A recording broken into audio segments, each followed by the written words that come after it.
For the majority of my life, I have been blessed with happy, peaceful, and comfortable circumstances.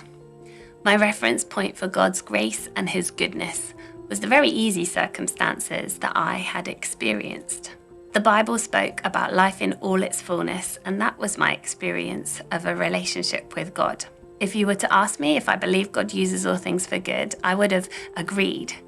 While I wouldn't say my faith was untested, my understanding of God working through all things was more theoretical than lived experience. But then in 2022, our world turned upside down.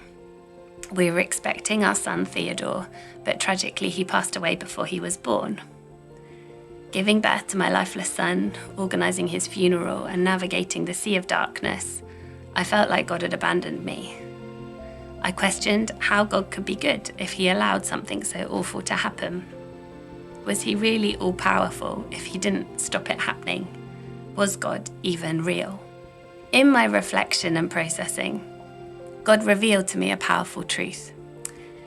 Our faith story, like God's own story, is woven with threads of life coming from death.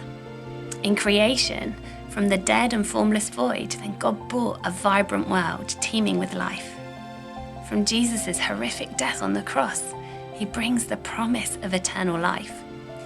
And through my own situation, alongside the darkness and the very real trauma, I also noticed the Spirit bringing life and renewal in my own character, in my relationship with God, and my community, my friendship with others. Beauty was there growing among the ashes. In our individual faith stories, sometimes these deaths are ones that we choose. We may choose to die to our old ways of life, to give up unhealthy habits or limiting beliefs. But other times these deaths are thrust upon us. We find ourselves in seasons of hardship and loss, facing experiences we wouldn't have chosen.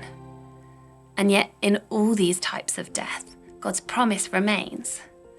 Just as seeds hidden beneath the earth find new life, so too can our own experiences of hardship become catalysts for the Spirit to bring flourishing. As we face these deaths in our life, God offers the possibility of resurrection, new life, overflowing with His goodness and the promise of His kingdom.